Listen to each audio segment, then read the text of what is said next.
Crisis chaplain is a person that represents God in non-traditional places. In almost any setting where there needs to be a spiritual representative, that's where you'll find a chaplain. A crisis chaplain is someone that chooses to place themselves in a situation where angels fear to tread. It's usually a situation where someone has died, someone has been severely injured, there's been a mass murder, there's been a natural or a man-made disaster. It's not a birthday party. Nobody calls a crisis chaplain just to come to a birthday party. If my phone rings, there's a crisis. Somebody's in trouble and they need help. There's something about tragedy that I think in most cases brings out the best in people. And I think that we can learn from tragedy. We can learn about the human spirit. We can learn about ourselves and we can learn about others, because I think that when tragedy happens, everybody shows up the same way. You don't know anything normally about one another, but there's things that are said, there's things that happen. People rise above the occasion.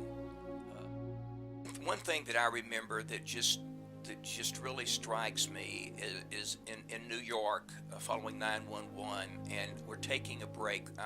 We were walking down the street, and there were other people coming toward us, and someone dropped something. It was like a coin or something, but people heard it drop. And here we are in the middle of New York City right after 9/11.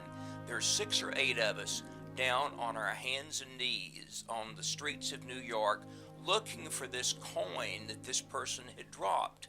And in any other situation, you would not find people in the streets of anywhere down on their hands and knees trying to help someone else.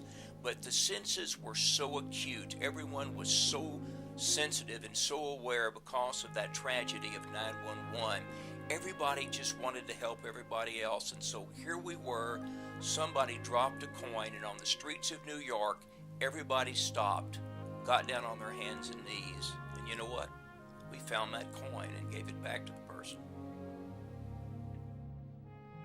I'm so excited about the new podcast that we're going to be doing, because it's going to give me the opportunity to talk to some great law enforcement officers and crisis chaplains, doctors, nurses, counselors, people from all over the country that are going to be able to tell their stories about the lessons that they learned in tragedy, and maybe about the people that they can't remember the name, but they remember that person that touched their life, or that they touched the life of someone else. And we're going to be able to hear that live from the people that tell their stories on our podcasts. As I look back over 25 years plus of my career as a crisis chaplain, there are many, many lessons that I have learned. I can't remember the names of the people that taught me, but I can remember those lessons learned. And I know that there are hundreds of heroes and angels out there.